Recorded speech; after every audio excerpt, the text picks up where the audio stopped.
Tiger 3 को अगर आपने लास्ट तक देखा होगा तो उसमें आपने वॉर 2 के पोस्ट क्रेडिट सीन को ज़रूर देखा होगा, जिसमें ऋतिक रोशन का एक धांसू कैमियो है। इस सीन में ऋतिक रोशन की लुकिंग बिल्कुल पागल कर देने वाली थी। वो बिल्कुल डेविल की तरह लग रहे थे। इस सीन में हमें दिखाया जाता है कि कर्नल लूथर ऋतिक रोशन यानी कबीर के किरदार को एक ऐसा मिशन देने वाला है जिसके लिए उसे हद से ज़्यादा निर्दयी और बेरहम होना होगा, इतना ज़्यादा क्रूर होना होगा जिससे कि वो अपने आप के अंदर की इंसानियत को भी भूल जाए। तो ऐसा कौन सा मिशन होने वाला है जिसकी वजह से उसे इतना निर्दयी होना होगा?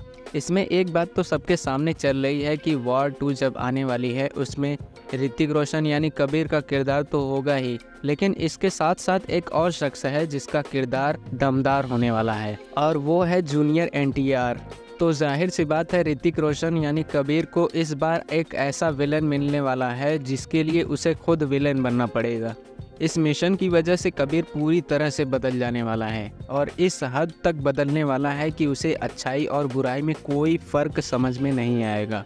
इस साल यानी 2023 में YRF स्पाई यूनिवर्स ने 2 फिल्में दी, पठान और टाइगर 3। लेकिन अब शायद 2024 में एक भी फिल्म नहीं आएगी क्योंकि वॉर 2 का आना 2025 में है और उसके बाद ही आएगी टाइगर वर्सेस पठान। तो टाइगर वर्सेस पठान किसकी वजह से होने वाला है? कहीं इसकी वजह कबीर तो नहीं बनने वाला, क्योंकि ये मत भूलिए कि कबीर को इस बार विलन बनना है, एकदम तगड़ा वाला विलन। और जूनियर एनटीआर का वॉर 2 में क्या रोल होने वाला है ये भी किसी को नहीं पता। उनका कैरेक्टर डार्क होगा या ग्रे होगा, इस बात की अब तक कोई भी कंफर्मेशन नहीं हुई है। और जब मैं टाइगर 3 को देख रहा था तो पहली बात तो ये मूवी बहुत तगड़े सस्पेंस के साथ ख़त्म हुई और दूसरी बात मुझे टाइगर और पठान में 2 चीज़ें बहुत कॉमन मिली थी। पहली बात तो ये कि पठान का जो विलन था जिम, वो पठान से रक्तबीज चोरी करवाता है। वो रक्तबीज जो कि रशिया में हाई सिक्योरिटी के साथ स्पेशल लॉकर में रखा गया था। वहीं टाइगर 3 में इमरान हाशमी का किरदार यानी आतिश रहमान